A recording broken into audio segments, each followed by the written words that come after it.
दोस्तों आज की इस वीडियो में मैं जो बात करने वाला हूँ ये डिप्लोमा के लिए बहुत ज्यादा इंपॉर्टेंट डॉक्यूमेंट्स के बारे में बात करने वाला हूँ कि अगर आपको एडमिशन चाहिए तो भैया ये डॉक्यूमेंट बनवा के अभी से रख लो, क्योंकि बाद में आपको मिलने वाला नहीं है।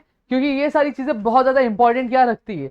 सबसे पहली चीज आपको मैं एक चीज और बता दूं कि हमारा जो दूसरा चैनल है प्रदीप गिरी अकेडमी, अगर सब्सक्राइब नहीं किया है तो जाके भैया सब्सक्राइब कर लो, क्योंकि ये आपके बहुत इंपॉर्टेंट चैनल का साबित होने वाला है, जहां पे आपके basic mathematics, basic communication skills के सभी के लेक्चर्स वहां पे पोस्ट किए जाते हैं। इवन दो पेड बैचेस भी आने वाली हैं जहां पे आप 1-to-1 हमसे पढ़ सकते हो। ऑलरेडी आपने 10th में देखा है, चीजें देखी, रिजल्ट्स आपके साथ के सामने है, तो जब आप हमसे 1-to-1 पढ़ोगे तो पता ही चल जाएगा आपको किस तरह की चीजें और हम देखते हैं।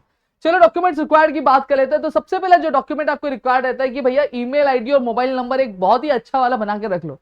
अब आप अगर मैं बात करूं तो मैं जानता हूं आपके 10 ईमेल आईडी होंगे अलग अलग नाम से। कोई गेमर वाले नाम से रहेगा, कोई कुछ नाम से रहेगा, कोई कुछ नाम से।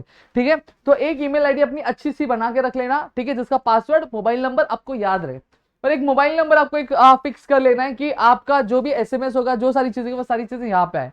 ठीक है, नेक्स्ट आपका क्या आता है, नेक्स्ट आता है आपको एसएससी की मार्कशीट।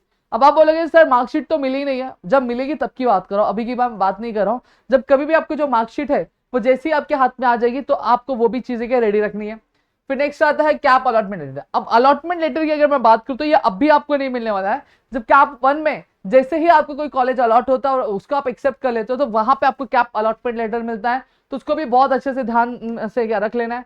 फिर आता है LC leaving certificate, but obviously बात है अब भी नहीं मिलने वाला है। कॉलेज में जब जाओगे आपकी मार्कशीट्स कलेक्ट करने के लिए तो साथ में एलसी मिलेगा, तो एलसी लेना भूलना मत। ठीक है, फिर आता है आपका इनकम सर्टिफिकेट। अब इनकम सर्टिफिकेट क्यों चाहिए रहता है, अगर आप किसी पॉलिसी के थ्रू, किसी स्कीम के थ्रू अगर आप क्या कुछ फायदा, कुछ बेनिफिट्स उठाना चाहते हो, और अगर आपकी सालाना जो इनकम है आपकी फैमिली की, आपकी नहीं, आप क्या कमा रहे होगे, आपकी फैमिली की जो इनकम है वो 8 लाख से अगर कम है तो आपको ये इनकम सर्टिफिकेट बनवा के रख लेना चाहिए। फिर नेक्स्ट क्या आता है, और इसी अकाउंटिंग ईयर का रखना। फिर कास्ट सर्टिफिकेट, अगर आप किसी भी तरीके से एक रिजर्व कैटेगरी में आते हैं, ठीक है, ओबीसी से बिलोंग करते हैं, एनटी से बिलोंग करते हैं, एससी से बिलोंग करते हैं, तो उस सिनेरियो में आपके पास एक कास्ट सर्टिफिकेट और कास्ट वैलिडिटी सर्टिफिकेट आपके पास होना चाहिए। फिर नेक्स्ट आते हैं नॉन क्रीमी लेयर सर्टिफिकेट भी आपके पास होना चाहिए। ठीक है, फिर आपका आता है डोमिसाइल। अगर आपका जो बर्थ है अगर आपका महाराष्ट्र में ही हुआ है तो आपके बर्थ सर्टिफिकेट आपकी चल जाएगी, लेकिन स्टिल हम आपकी सिक्योरेंस के लिए बात करेंगे कि आपके पास एक डोमिसाइल सर्टिफिकेट अगर नहीं होगा तो बनवा के रख लो, 10-15 दिन में क्या बन के आ भी जाता है। फिर आता है बर्थ सर्टिफिकेट जो एक मैंडेटरी चीज है। फिर एक गैप सर्टिफिकेट आता है। गैप सर्टिफिकेट मतलब होता क्या है, मतलब ये होता है आपकी 10th पास होगी, लेकिन आपने 10th क्या किया, 10th के बाद आपने कोर्स क्या किया, कंटिन्यू नहीं किया।